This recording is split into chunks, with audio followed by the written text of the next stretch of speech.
नमः पार्वती पतये हर हर महादेव।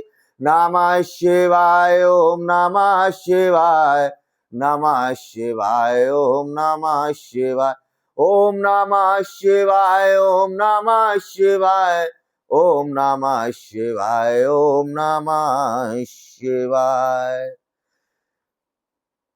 जब सभी देवता और शिव जी जाने को तैयार हो रहे थे, तभी वहां पुत्रों सहित पार्वती आ गईं। सभी देवता प्रणाम कर चकित हो गए कि इस समय इनका यहाँ आने का क्या कारण है। सभी जय जयकार करने लगे। शिव जी कुमार कार्तिकेय को दुलारने लगे। तब शिव नंदी पार्वती और पुत्रों के साथ मंदिर में चले गए। सभी देवता सोचने लगे क्या करें, कहां जाएं, इस समय हमें कौन सुख देने वाला है। देवताओं का कोलाहल देख शिव जी का तेजस्वी गणपति कुंभोधर देवताओं को लकड़ी से मारने लगा। देवता पीड़ित होकर विष्णु भगवान की शरण में गए। विष्णु भगवान कहने लगे सभी मिलकर कि शिव आराधना करें। मंत्र है ओम नमः शिवाय शुभम शुभम कुरु कुरु शिवाय नमः ओम। आप सभी मेरे साथ इस अमोघ मंत्र का जाप करो। सभी ने इस मंत्र के 1 कोटि जाप किए। मंत्र जाप से प्रसन्न हो शिव जी ब्रह्मा विष्णु आदि देवों से कहने लगे हे देवो, आप अपनी अभिलाषा प्रकट करो। आपने जिस मंत्र का जाप किया है वह दुख मिटाने वाला, कामना पूर्ण करने वाला, मुक्ति भुक्ति देने वाला है। आप अब त्रप्र को नष्ट ही समझो। अब तुमने जिस रथ का मेरे लिए निर्माण कराया है उसे उपस्थित करो। दिव्य रथ विश्वकर्मा ने जो रथ रुद्रदेव के लिए बनाया था वह सर्वभूतमय स्वर्ण का सर्वसम्मत था। उसके दक्षिण पहिए में सूर्य, बाएं में चंद्र, दाहिने में 12 महीने रूपी 12 आरे, बाईं ओर पहिए में 16 कला रूप आरे थे। उनमें 12 आदित्य लगे थे। बाईं ओर चंद्रमा की कला और 18 नक्षत्र लगे थे। 6 ऋतु उसकी नेमी पुट्टी पुष्कर, उसका अंतरिक्ष मंदर पर्वत, नीड़ उदयाचल अस्ताचल, जुआ मेरु उसका अधिष्ठान, दूसरे पर्वत उसके केसर हुए। पंचभूत उसके बल, समस्त इंद्रियां, भूषण श्रद्धा उसकी गति हुई। संयुक्त वर्ण वाले उसके मोटा घंटा यंत्र मंत्र, वर्णाश्रम चरण, 1000 फन वाले अनंत बंधन, दिशा उपदिशा, पद पुष्कराद, पताका सागर, ढकने का वस्त्र, गंगा नदियां चमर लेकर उपस्थित हुई। तब शिव जी की ही कृपा से रथ आगे बढ़ा। आकाश मार्ग से तीनों पुरों के सम्मुख रथ चला। शिव जी कहने लगे आप मुझे पशुओं का अधिपति बनाओ तो मैं इन असुरों का को नष्ट कर दूंगा। देवता अचरज में पड़ गए।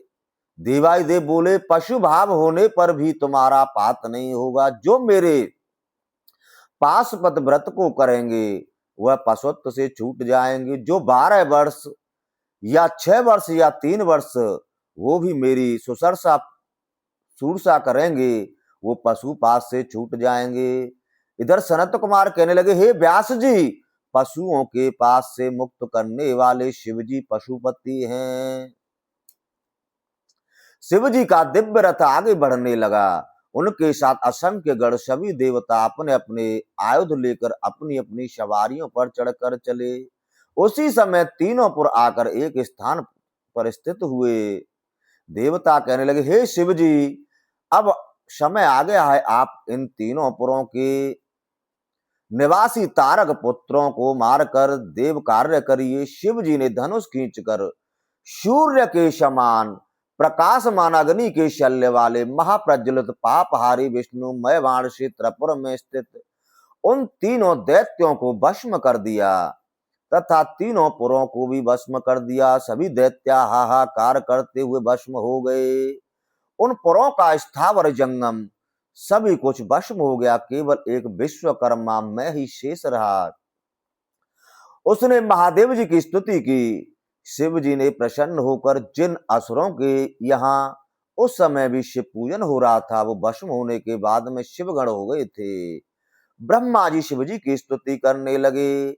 निर्वकार्याय नित्याय नित्य तृप्ताय भास्वते निरंजनाय दिव्याय त्रिगुणाय नमस्ते।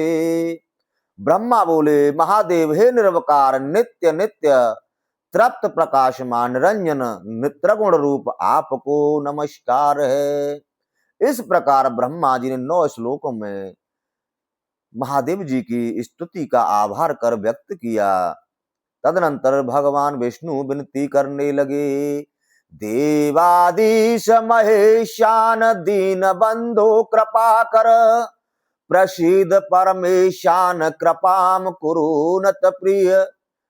विष्णु ने कहा, हे महादेव, हे देवताओं के अधिपति, हे कृपा करने वाले, हे परमेशान, हे नमस्कार करने वालों के प्रिय, आप कृपा करो, आपको प्रणाम है। इस प्रकार विष्णु भगवान ने 4 श्लोकों में स्तुति की। तभी सभी देवता विनती करने लगे, देवनाथ महादेव करुणा कर शंकर प्रसीद जगताम नाथ प्रसीद परमेश्वर। देवताओं ने कहा, हे देवताओं के स्वामी महादेव, करुणाकर शंकर जी, जगतपति परमेश्वर, आप हमसे प्रसन्न होइए। जब जब देवताओं पर संकट आए आप उन संकटों को दूर करते रहें। सनत कुमार कहने लगे, ब्रह्मा देवताओं की विनती सुनकर शंकर जी कहने लगे, हे देवताओं, मैं आपके संकट निवारणार्थ सदैव तत्पर रहूंगा। अब आप सभी अपने अपने निवास स्थान पर चले जाओ, मेरा निरंतर स्मरण करते रहना। यही संदेश श्री राम जी राज तिलक के पश्चात विदा करते समय निषाद को देते हैं। जाओ भवन मम सुमिरन करेहु मन क्रम बचन धर्म अनुसरेहु। उसी समय मैंने आकर शिव जी को की अनेक प्रकार से विनती की। उससे भगवान शिव को प्रसन्न कर सनातनी भक्ति का वरदान मांगा। शिव जी ने उसे यह तथा अनेक वरदान देकर धोलोक शिवी मनोहर बितल लोक में भेज दिया। उसी समय वहां सभी मुंडी आ गए और ब्रह्मा विष्णु और शिव आदि देवताओं से कहने लगे, हे नाथ, हमने दैत्यों को शिव भक्ति से बिलक कर उनका नाश कराया। शिव भक्तों के विरोधी हमारा उद्धार नहीं होगा। मुंडी शव शिव से कहने लगे, अपराध हमारा भारी है। शिव भक्ति से दैत्य बिलग कीने, मन में चिंता अति भारी है। बोले शिव जी, चिंता न करो, कलयुग में अति सुख पाओगे। धन वैभव ज्ञानवान बनकर मन वांछित सुख पाओगे। बोलो हर हर महादेव शंभो। ब्रह्मा विष्णु और शिव जी कहने लगे, हे मुंडियो, तुम किसी प्रकार का भय मत करो। यह सब चरित्र शिव आज्ञा से ही हुआ है। तुमको कभी को गति प्राप्त नहीं होगी। देवता ऋषियों का हित करने वालों की कभी दुर्गति नहीं होती है। तुम सभी मुंडी गुप्त भाव में धैर्य धारण करके कलयुग के आने तक मरुभूमि में निवास करो। कलयुग के आने पर तुम अपने इस धर्म को स्थापित करना। कलयुग के प्राणी तुम्हारी माया से मोहित होकर तुम्हारे धर्म को स्वीकार कर प्रसन्न होंगे। भगवान विष्णु से ऐसा निर्देश पाकर के मुंडी तथा कथित स्थान को चले गए। शिव और अलौकिक रथ भी अंतर ध्यान हो गया। सभी देवता महादेव जी का गुणगान करते हुए अपने अपने स्थानों को प्रस्थान कर गए।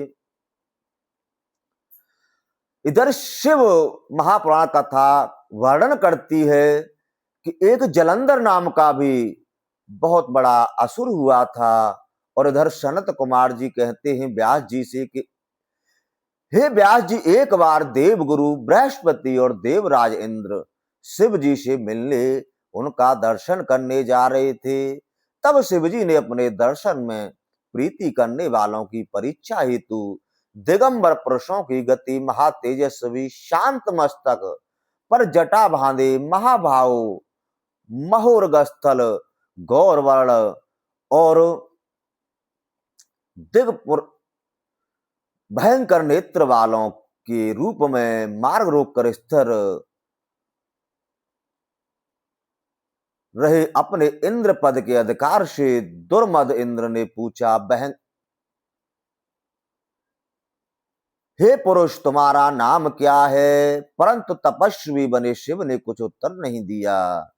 इंद्र ने दोबारा पूछा, परंतु उत्तर न पाकर के इंद्र क्रोधित होकर कहने लगा, अरे दुर्गति, मैं तुझसे बार बार पूछ रहा हूं परंतु तू उत्तर नहीं दे रहा है। अभी मैं तुझे वज्र से मारता हूं। कौन तेरी रक्षा करता है? जब मारने को तैयार हुए तो शिव जी ने इंद्र के हाथ को वज्र सहित स्तंभित कर दिया। अब इंद्र उसी प्रकार दुखी हुआ जैसे शमदहात भोगी व मंत्र रुद्ध पराकृत। मंत्र बल से पराक्रम रुद्ध हो जाने से सर्प दुखी हो जाता है। उस समय उस दिगंबर की नेत्राग्नि ऐसी प्रगति तो हो रही थी मानो जला ही देगी। उस समय देवगुरु ने जान लिया कि ये साक्षात शिव ही हैं। उस बृहस्पति पृथ्वी में दंडवत करके हाथ जोड़कर बोले, नमो देवादिदेवाय महादेवाय चात्मने महेश्वराय प्रभवे त्र्यंबकाय कपर्दिने दीनानाथाय विभवे नमो अंधकानिषूदिने त्रप्रध्यानाय सर्वाय ब्रह्मणे परमेष्ठिने। गुरु बोले, देव आदिदेव महादेव परमात्मा स्वरूप सर्वसमर्थ तीन नेत्र वाले तथा जटा जूटधारी महेश्वर आपको प्रणाम है। दीनों के साथ सर्वव्यापक अंधकासुर का वध करने वाले, त्रिपुर का वध करने वाले सर्व परमेष्टि तथा ब्रह्म रूप आप शिव को नमस्कार है। इस प्रकार बृहस्पति ने 16 श्लोकों में शिव जी की स्तुति कर शिव को प्रसन्न किया।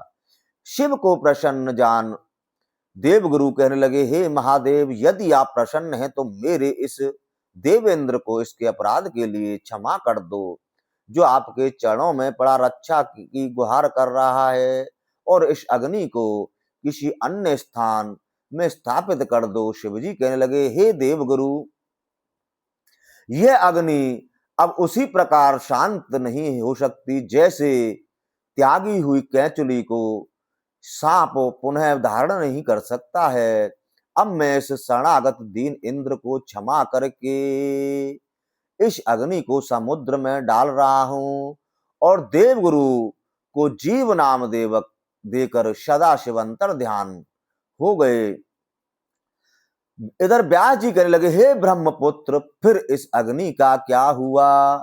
सनत कुमार कहने लगे, हे व्यास जी, शिव जी ने जैसे उस अग्नि को समुद्र में डाला, उसी समय वह अग्नि एक बालक बनकर उच्च स्वर से रोने लगी। उसके रोने से पृथ्वी कंपायमान होने लगी। स्वर्ग और सत्य लोक भी व्याकुल हो गए। लोकपाल भी धैर्य खोने लगे। तब सभी देवता, ऋषि मुनि ब्रह्मा जी के पास जाकर पूछने लगे, यह भयंकर शब्द कहां से उपस्थित हुआ? देवताओं के वचन सुनकर ब्रह्मा जी सत्यलोक से समुद्र किनारे आए। वहां समुद्र ने एक बालक को उनकी गोदी में दे दिया और जात कर्माद करने को कहा। ब्रह्मा जी ने बालक लेकर कहा, यह किसका बालक है? समुद्र बोला, मैं यह नहीं जानता हूं, यह मुझे गंगा सागर के संगम पर मिला है। समुद्र ऐसे आए ही कह रहा था कि तभी सागर पुत्र ब्रह्मा जी के गले में हाथ डालकर खींचने लगा। बालक के खींचे जाने पर ब्रह्मा जी पीड़ित हुए, उनके नेत्रों से जल टपकने लगा। ब्रह्मा जी ने बल लगाकर अपना कंठ छुड़ाया और समुद्र से कहने लगे, जिस कारण बालक ने मेरे कंठ से जल निकाला है, इसी से इसका नाम जालंधर होगा। यह महापराक्रमी, धीरज वाला, धनवान, गंभीर, सभी को जीतने वाला, प्राणियों से अवध्य तथा दैत्यों का अधिपति होगा। रुद्र के सिवाय इसका कोई दूसरा वध नहीं कर सकता है। इसकी पत्नी पतिव्रता होगी। ऐसा कहकर शुक्राचार्य को बुलाकर दैत्याधिपति के स्थान पर उसका अभिषेक कराया। समुद्र के कहने पर असुर कालनेमी ने अपनी पुत्री वृंदा का विवाह जालंधर के साथ में करके आनंदित हुआ। सेव नेत्र अग्नि से सागर में एक अद्भुत शिशु का जन्म हुआ। जालंधर नाम हुआ उसका, वो दैत्यों का अधिपति हुआ। ब्रह्मा जी कहते सागर से, यह वीर धनी विजयी होगा, कोई नहीं मार सके इसको, शिव की हाथों बध होगा। नमः पार्वती पते, हर हर महादेव शंभो।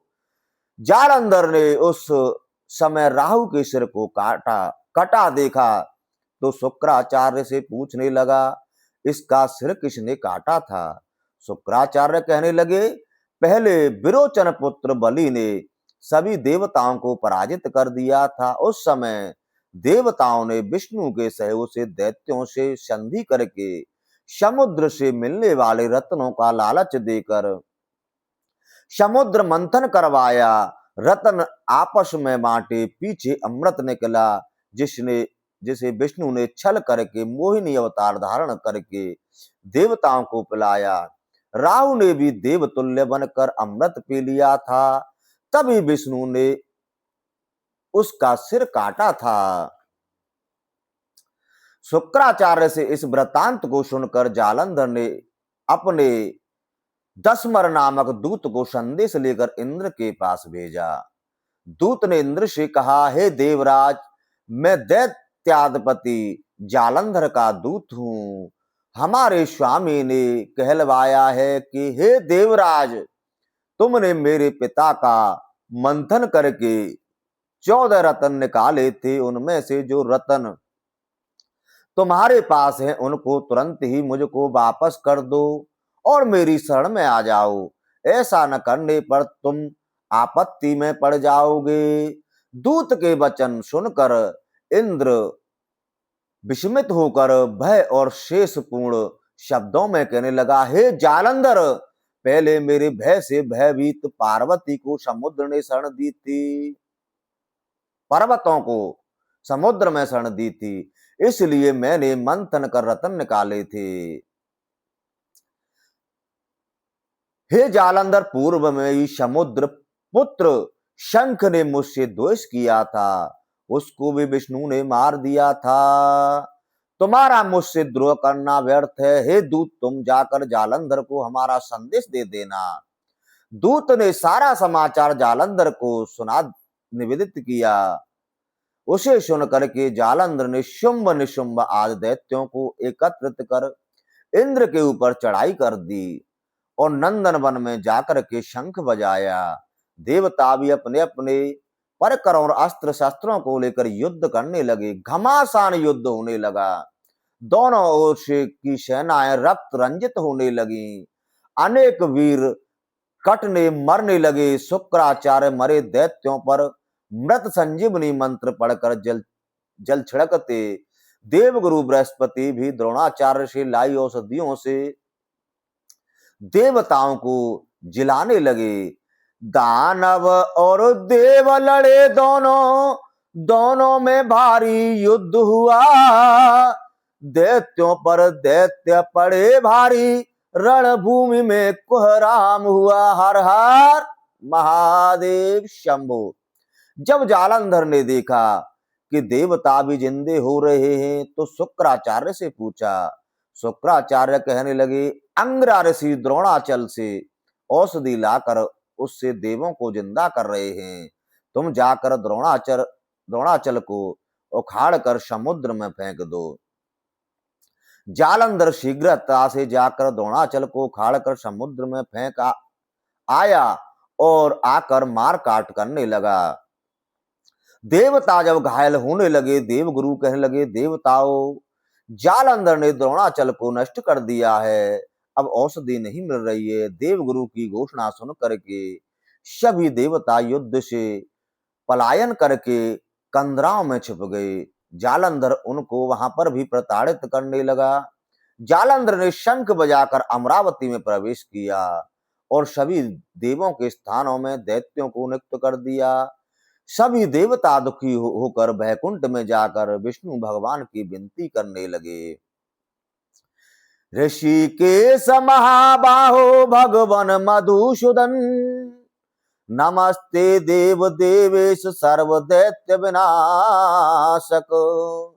देवता बोले, हे ऋषिकेश, हे महाभाव, हे भगवान, हे मधुसूदन, हे देव देवेश, हे सर्व दैत्य विनाशक, आपको नमस्कार है। रामाय लोक रामाय मर्यादा पुरुषाय ते, रावणांत करायाशु सीताय पतये नमः। लोक को प्रसन्न करने वाले मर्यादा पुरुष तथा शीघ्र रावण का वध करने वाले और सीतापति राम के रूप में अवतार ग्रहण करने वाले आपको नमस्कार है। नमस्ते ज्ञान गूढ़ाय कृष्णाय परमात्मने, राधा विहार शीलाय नाना लीला कराय च। गूढ़ ज्ञान वाले, राधा के साथ विहार करने वाले तथा विविध लीला करने वाले कृष्ण रूपधारी आप परमात्मा को नमस्कार है। जहां ले चलोगे वहीं मैं चलूंगा, जहां नाथ कह दोगे वहीं मैं मरूंगा। जीवन समर्पित है चरणों में तुम्हारे, तुम ही मेरे सर्वस, तुम ही प्राण प्यारे। तुम्हें छोड़ कर नाथ किस से कहूंगा, जहां नाथ कह दोगे वहीं मैं रहूंगा। ना कोई शिकवा ना कोई अर्जी, कर लो करा लो भगवन तुम्हारी ही मर्जी। कहना भी होगा जो भी तुम ही से कहूंगा, जहां ले चलोगे वहीं मैं चलूंगा। जहां नाथ कह दोगे वहीं मैं रहूंगा। दयानाथ दयनीय मेरी अवस्था, तेरे ही हाथों में सारी व्यवस्था। तुम जो कहोगे भगवान वही मैं करूंगा, जहां नाथ कह दोगे वहीं मैं रहूंगा। इस प्रकार देवताओं ने आर्त भाव से विष्णु भगवान के 21 श्लोकों में विनती की। स्तुति से प्रसन्न होकर भगवान कहने लगे, हे देवताओं भयभीत मत हो, मैं जालंधर से युद्ध करूंगा। विष्णु को देवताओं के साथ जाते हुए देख करके लक्ष्मी जी कहने लगी, हे प्रभु, क्या आप मेरे भाई को मारोगे? विष्णु कहने लगे, देवों ने विनती की है, मैं युद्ध में अवश्य जाऊंगा, पराक्रम भी दिखाऊंगा, परंतु तुम्हारे भाई को मारूंगा नहीं। ऐसा कहकर शंख चक्र गदा और पद्म लेकर गरुड़ पर चढ़कर देवताओं के साथ चले गए। अब जालंधर लक्ष्मी का भाई कैसे हुआ, क्योंकि लक्ष्मी माता भी समुद्र से निकली थी और इधर जालंधर भी समुद्र में से ही पैदा हुआ था, इसलिए दोनों भाई बहन हुए। तब माता लक्ष्मी कह रही हैं विष्णु भगवान से कि मेरे भाई को क्यों मार रहे हो। इधर जालंधर के पास जाकर के विष्णु के तेज से दर्पित देवता सिंहनाद करके युद्ध में तत्पर हुए। असुर 1,00,000 संख्या वाले कालक कंकन तथा अन्य असुर भी निर्भय होकर युद्ध करें। जालंधर की आज्ञा पाकर देव और दैत्यों में घमासान युद्ध होने लगा। देवता युद्ध में घायल हो गए। विष्णु भगवान अपने धनुष पर बाण चढ़ाकर दैत्यों को काटने मारने लगे। जालंधर भी भगवान के सामने आकर घोर युद्ध करने लगा, एक दूसरे के अस्त्र शस्त्रों को काटने लगे। एक बार तो विष्णु का धनुष ही काट दिया। तब क्रोध कर भगवान ने जालंधर पर अमोघ गदा से प्रहार किया। वह गदा जालंधर को फूल के समान लगी। फिर जालंधर ने विष्णु के ऊपर त्रिशूल से वार किया। विष्णु ने नंदन नामक खड्ग से उसे काट दिया। फिर दोनों में मुक्केबाजी होने लगी। कोई भी हार मानने को तैयार नहीं था। विष्णु भगवान जालंधर से कहने लगे, हे दैत्य श्रेष्ठ, तुम धन्य हो जो मेरे इस महासंग्राम में भी युद्ध करते हुए भय को प्राप्त नहीं हुए हो। मैंने इस अस्त्र शस्त्रों से अनेक दैत्यों को का संहार किया है। मैंने त्रैलोकी में तुमसा कोई वीर नहीं देखा है। मैं तुमसे प्रसन्न हूं, वरदान मांग लो। जालंधर कहने लगा, हे प्रभु, यदि आप प्रसन्न हैं तो मुझे यदि भावुक तुष्टो असि वर में तम तदश्व में मद भग्न्या मया शदरम मद्रहे सगणो वस। जालंधर बोला, हे भावुको, यदि आप प्रसन्न हैं तो मुझे यह वरदान दीजिए कि आप मेरी बहन महालक्ष्मी तथा अपने गणों के साथ मेरे घर में निवास करेंगे। भगनी के साथ तथा कुटुंब के साथ मेरे घर निवास करेंगे।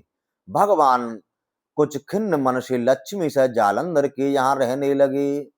जालंधर ने देवता ऋषि जिनके पास रतन थे सभी छीन कर अपने यहाँ रख लिए।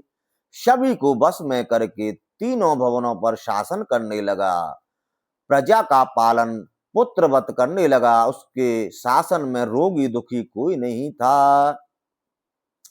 सभी देवता शिव जी की स्तुति करने लगे। शिव जी ने नारद जी का आवाहन कर देवताओं के पास भेजा। देवताओं ने जालंधर का अत्याचार नारद जी को सुना दिया। देवता कहने लगे, हे नारद जी, जालंधर ने सूर्य चंद्र अग्नि लोकपाल आदि सभी को उनके स्थानों से निकाल दिया है। जालंधर ने भगवान विष्णु को जो कार्य साधक थे उनको भी वशीभूत करके वरदान मांगकर लक्ष्मी सहित अपने घर में ही बुला लिया है। नारद जी कहने लगे, हे देवताओं, मैं तुम्हारे पराजय के दुख को अच्छी तरह समझ रहा हूं। धीरज करो, कोई न कोई उपाय तो निकल ही आएगा। एक बार नारद जी जालंधर के पास पधारे। जालंधर ने विधि पूर्वक पूजा करके पूछा, हे नारद जी, आप कहां से आए हैं और किस निमित्त आए हो, सो आप मुझे आज्ञा करो। नारद जी कहने लगे, हे दैत्यराज, आज मैं कैलाश पर गया। वहां पर मैंने सैकड़ों कामधेनु, 10,000 योजन के कल्प वृक्ष, वन और चिंतामणि से प्रकाशन परम दिव्य भाव में देखा। मन में सोचा, देखूं ऐसा वैभव संसार में कहीं अन्यंत्र भी है या नहीं। उसे देखने तुम्हारे यहाँ चलाया हूं। तब जालंधर ने अपना सारा वैभव नारद जी को दिखाया। नारद जी कहने लगे, मैं आपके वैभव को देखकर प्रसन्न हूं, परंतु अभी एक कमी है कि आपके पास एक स्त्री रत्न नहीं है। जालंधर कहने लगा, हे नारद जी, आप इस ब्रह्मांड में जहां भी सुंदर स्त्री धन हो उसे तुरंत बताइए, मैं उसे अभी ले आऊंगा।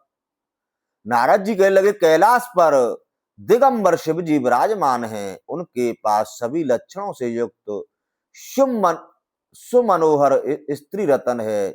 ऐसा मनमोहक योगियों को भी मोहित करने वाला सुंदर स्वरूप मैंने तीनों लोकों में नहीं देखा है।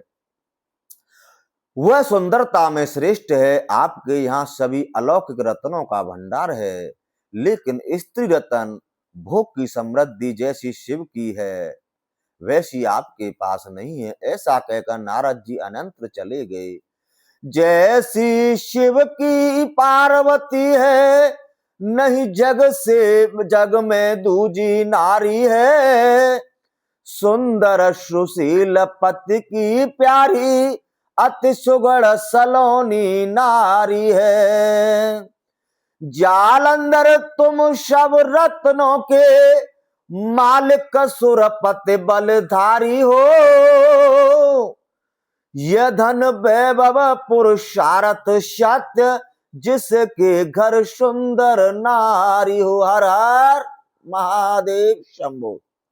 नारद जी की बातें सुन करके जालंधर भगवती का रूप स्मरण कर पीड़ित होने लगा और शंख्य को बुला करके उसको संदेश देकर कैलाश पर भेजा।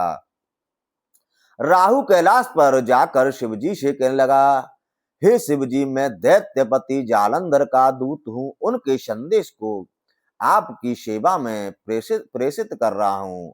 उन्होंने कहा कि हे शिव, तुम जंगल में रहते हो, भूत प्रेत तुम्हारी सेवा करते हैं, तुम्हारा सुंदर स्त्री रत्न से क्या संबंध है? त्रिलोकी में जितने रत्न थे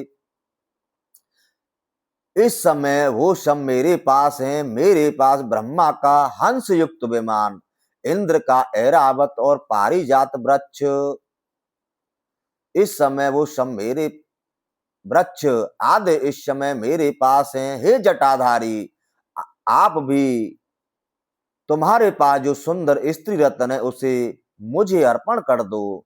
इस समय मैं सागर का पुत्र जालंधर, दैत्यों का अधिपति और तीनों लोकों का स्वामी हूँ। आप शमशान में निवास करते हो, अस्थियों की माला धारण करते हो, दिगंबर रहते हो और हिमालय की कन्या को अपने पास रखते हो। वह स्त्री रत्न संज्ञक है, इस कारण वह मुझ त्रिलोकी के अधिपति के योग्य है। इस समय यज्ञों का भाग भी मैं ही भोग रहा हूं। वह तुम्हारे जैसे भिक्षावृत्ति वाले के योग्य नहीं है, उसे मुझे दे दो।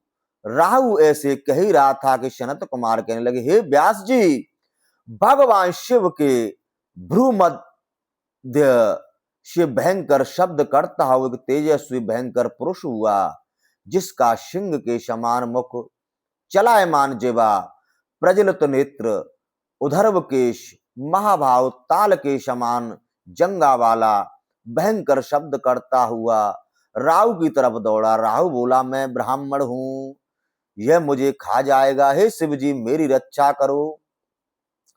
शिव जी ने आर्तनाद सुनकर उस पुरुष से कहा, इसे छोड़ दो। गढ़ कहने लगा, मैं अब भूखा हूं, मेरा भक्ष आपने छुड़वा दिया है। शिव जी बोले, यदि अधिक भूख है तो अपने हाथ पैरों को ही खा लो। उस गढ़ ने ऐसा ही किया, उसका हाथ पैर भी सिर सहित धड़ ही शेष रह गया। शिव जी कहने लगे, हे मेरी आज्ञा पालन करने वाले गण, तुम धन्य हो। आज से तू मेरा कीर्ति मुख नाम वाला द्वारपाल होगा, महावीर, महागण और दुष्टों को भय देने वाला होगा। जो मेरी पूजा करेगा वो तेरी पूजा करेगा, जो मेरी पूजा करेगा तेरी नहीं करेगा, उसको तेरी पूजा का फल, मेरी पूजा का फल नहीं मिलेगा। शिव पूजन के समय इस गढ़ की भी पूजा होनी चाहिए। राहु जहां पर उस वीरवर गढ़ से छूटा था, उस स्थान का नाम बर्बर भूमि व्याप्त हुआ। राहु ने अपना नया जन्म जानकर शंकर जी के यहाँ का सब समाचार श्रवण कर दिया। समाचार सुनकर जालंधर क्रोध में भर करके कालनेमी शुंभ निशुंभ शुक्राचार्य राहु के साथ ले करोड़ों दैत्यों को लेकर चला। उसी समय जालंधर का मुकुट खिसक कर पृथ्वी पर गिर गया। आकाश मेघों से व्याप्त हो गया। भयभीत करने वाले अपशकुन होने लगे। इंद्र आदि सभी देवता अलक्षित रूप से शिव के पास जाकर के विनती करने लगे कि हे प्रभु, आप जालंधर को मारकर हमको भयमुक्त करिए। विष्णु भी उसको मारने में समर्थ नहीं हुए, उल्टे लक्ष्मी के साथ उसके घर पर ही जाकर रहने लगे हैं। इस समय वो दुष्ट आपसे युद्ध करने आ रहा है, आप उसे मारकर हमारी रक्षा कीजिए। देवताओं के वचन सुनकर शिव जी ने विष्णु भगवान का आह्वान करके कहा, आपने उसे क्यों नहीं मारा है? विष्णु कहने लगे, आपके अंश से प्रकट होने तथा लक्ष्मी का भाई होने के कारण मैंने उसे नहीं मारा है। वैसे मैंने देवों के साथ उसके साथ में बहुत समय तक युद्ध किया था। हे प्रभु, वो महान बलशाली है। शंकर जी कहने लगे, हे विष्णु और देवताओं, मैं उसको युद्ध में अवश्य मारूंगा। आप सभी अपने अपने स्थानों को पधारें। उसी समय पर जालंधर करोड़ों दैत्यों को लेकर के वहां आकर मारो काटो की भयंकर ध्वनियां करने लगा। शंकर जी भी अपने नंदी, कार्तिकेय, वीरभद्र आदि असंख्य गणों के साथ अनेकों प्रकार के आयुध लेकर युद्ध भूमि में पधारे। प्रमथों और दैत्यों में प्रलंकारी युद्ध छिड़ गया। प्रमथों के शस्त्रों से अनेकों दैत्य घायल तथा अनेकों मृत्यु को प्राप्त हो गए थे, परंतु शुक्राचार्य उनको संजीवनी विद्या से जीवित करते जाते थे। शंकर जी ने यह देखकर एक महान क्रोध पूर्ण मुख वाली एक कृत्या उत्पन्न की, जो क्रोध से आकाश भूमंडल को व्याप्त करती हुई वहां पहुंची जहां जालंधर के साथ भृगु और शुक्राचार्य थे। वह शुक्राचार्य को अपने साथ छुपा करके आकाश में अंतर ध्यान हो गई। अब तो दैत्य सेना छिन्न भिन्न होने लगी।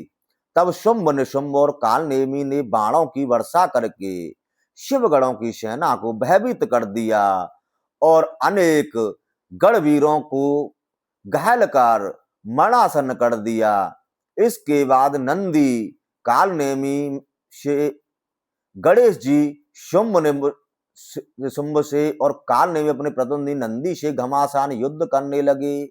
कार्तिकेय अपने प्रतिद्वंदी निशुंभ से द्वंद्व युद्ध में तत्पर हुए। निशुंभ ने 5 बाण मारकर कार्तिकेय का मयूर घायल कर दिया।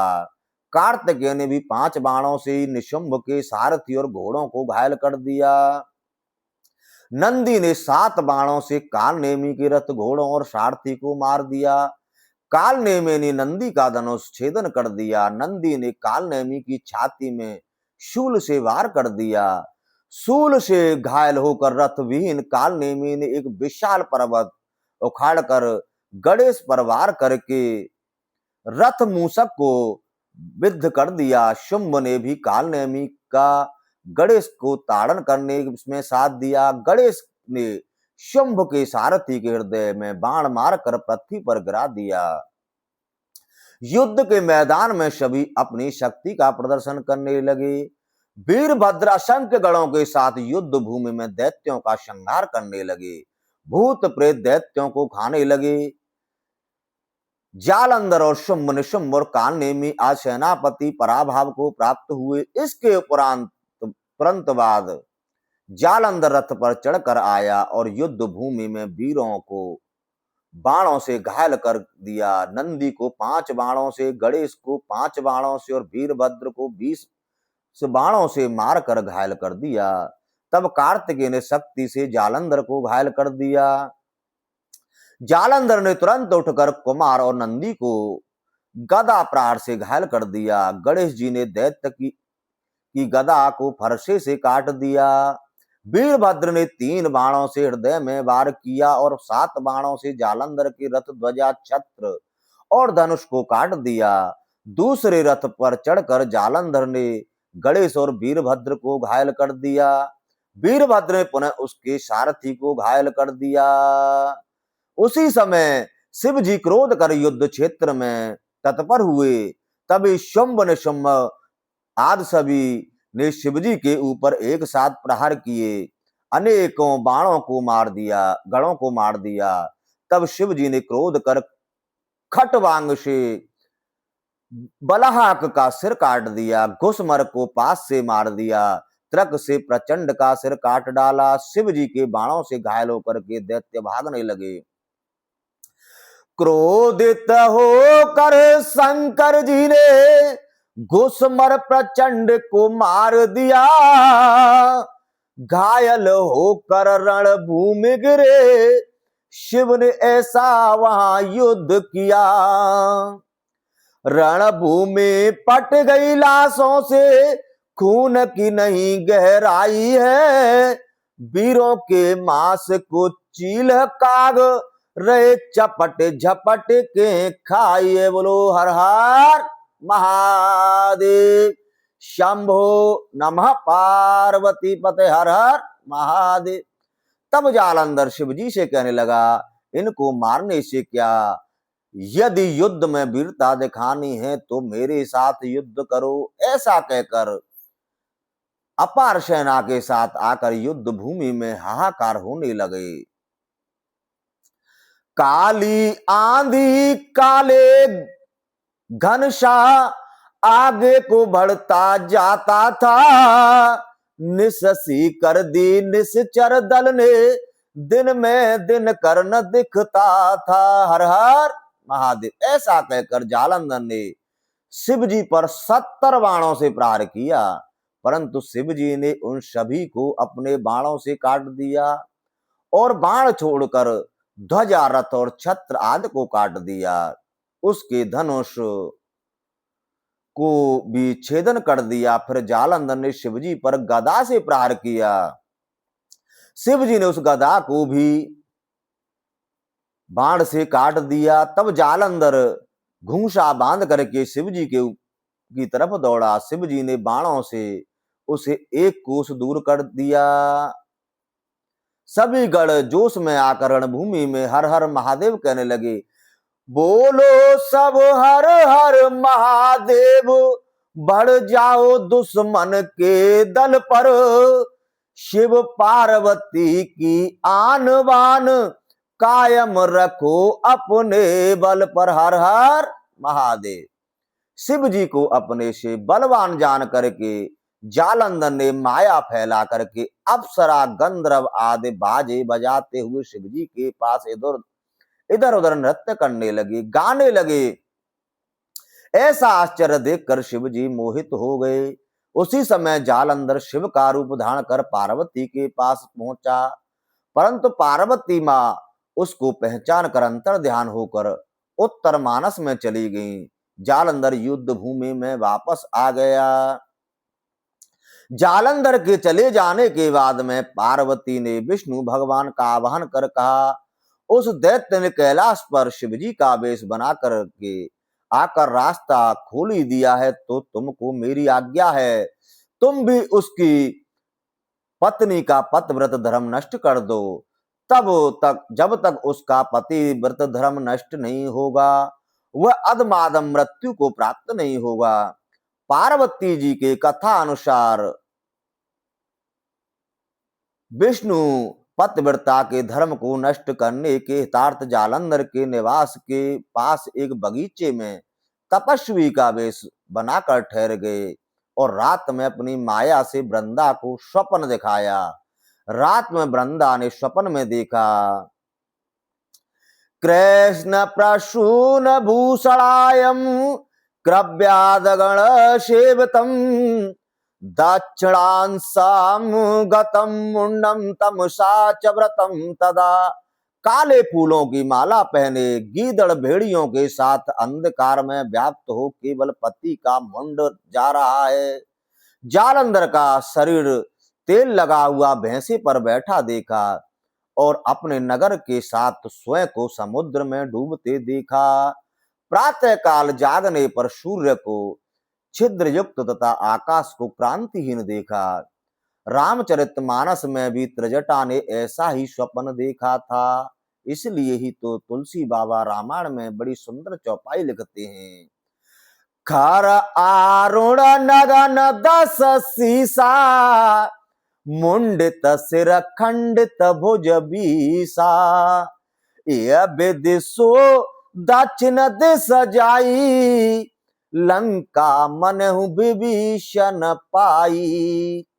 यह सपना में कहूं पुकारी, होए सत्य गए दिन चारी। बोल हर हर महादेव शंभो। और इधर वृंदा ऐसा स्वप्न देखकर रोने लगी। अपनी सखियों के साथ वन में खिन्न मन से घूमने लगी। वहां पर दो राक्षसों को देखा। वहां से भयभीत हुई बगीचे में आई। वहां शिष्यों सहित एक तपस्वी को मौन साधे बैठे देखा। वृंदा ने तपस्वी के गले में बाएं डालकर कहा, मेरी रक्षा करो, आपकी शरण में हूं। तपस्वी ने हुंकार मात्र से उन दोनों माया के राक्षसों को अदृश्य कर दिया। यह देख वृंदा बड़ी आश्चर्यचकित हुई। तपस्वी से कहने लगी, हे मुने, मेरे स्वामी और शिव में युद्ध हो रहा है। युद्ध में मेरे स्वामी का क्या दशा है, कृपया आप बताएं।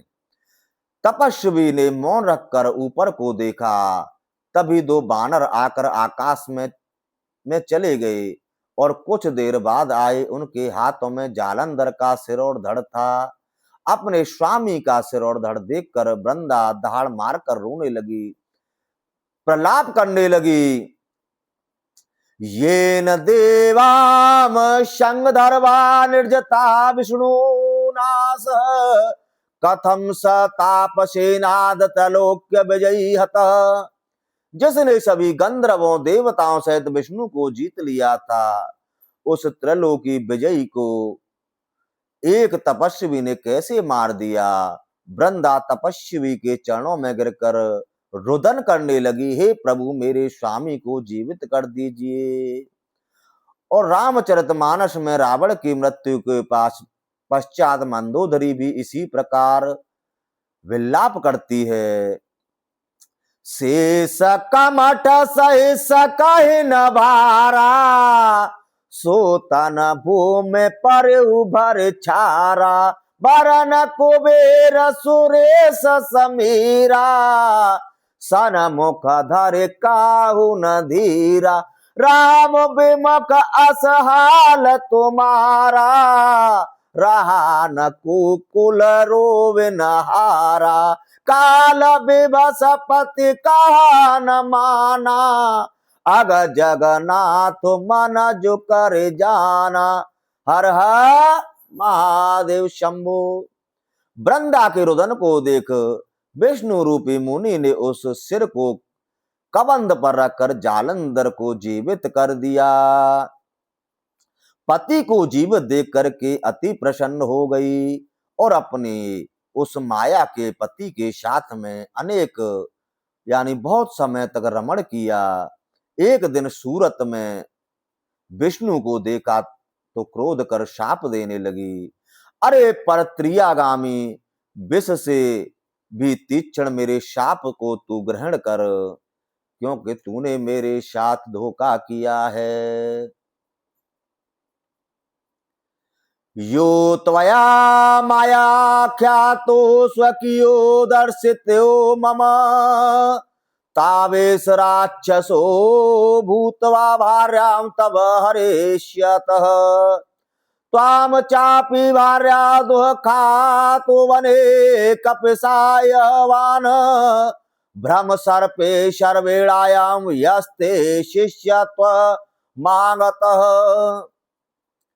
वृंदा बोली, तुमने अपनी माया से जिन दो पुरुषों को दिखाया था, वे ही दोनों राक्षस बनकर तुम्हारी पत्नी का हरण करेंगे। तुम भी पत्नी के दुख से दुखित होकर वानरों की सहायता लेकर वन में भटकते हुए घूमोगे। और यह जो सर्पों का स्वामी शेषनाग तुम्हारा शिष्य बना हुआ था, यह भी तुम्हारे साथ भ्रमण करें। इस प्रकार शाप देकर वृंदा अग्नि में प्रवेश कर गई। उसका तेज पार्वती में समा गया। विष्णु भगवान काल नेमी कन्या वृंदा की राख को शरीर में रमाकर वहीं स्थिर हो गए। आकाश में देवता वृंदा की जय जयकार करने लगे। उधर गंधर्व विद्या में लीन होने पर माया को अंतर ध्यान होते देख शिव जी क्रोध कर आगे बढ़े। तभी जालंधर ने उनके ऊपर बाणों से वर्षा कर दी। शिव जी ने अपने बाणों से सभी बाण काट नष्ट कर दिए।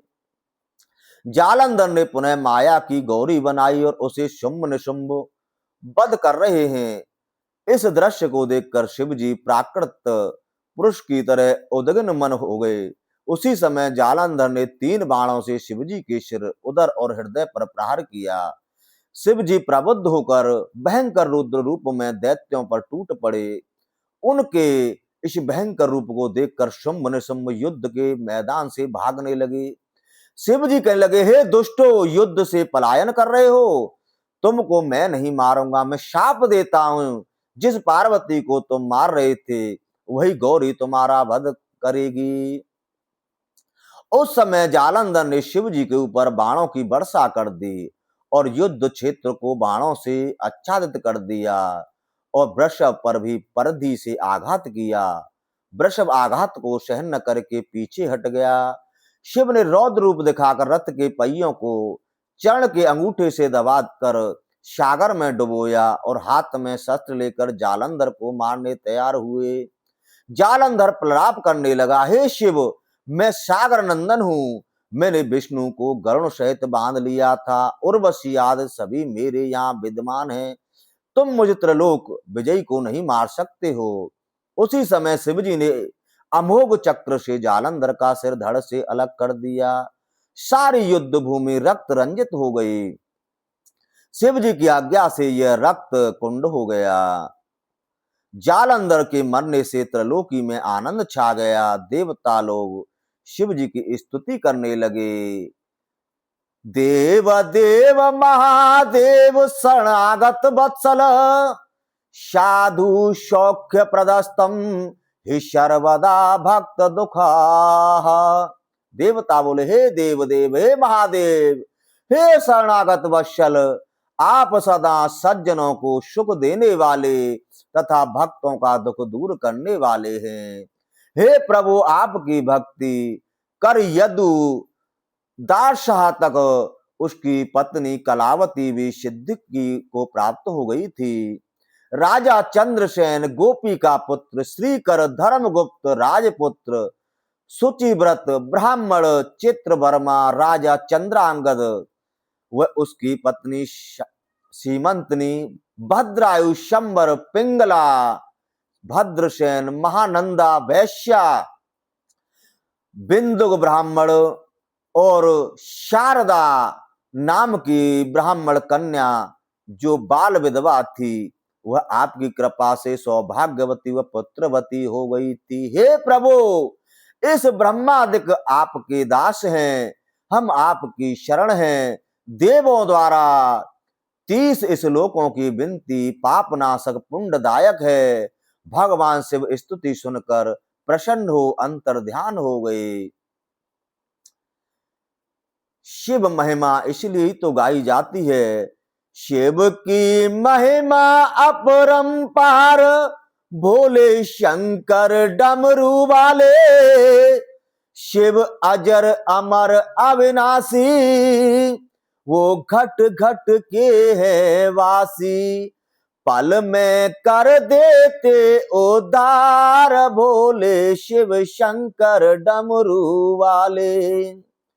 वो डमरू मधुर बजा में हो, वो डमरू मधुर बजा में, पर्वत पर ध्यान लगा में, उनकी लीला परंपार, भोले शिव शंकर डमरू वाले।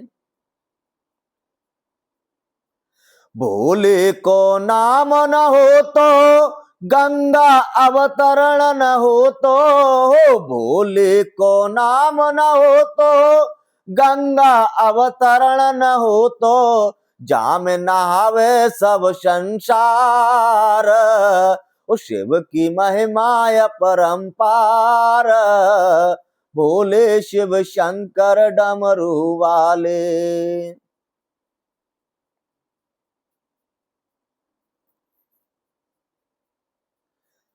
तेने मानव तन पायो, बोले को नाम न गायो। तेने मानव तन पायो, बोले को नाम न गायो, तेरे जीवन को धिक्कार हो। उनकी लीला अपरंपार, पल में कर देते उद्धार, भोले शंकर डमरू वाले।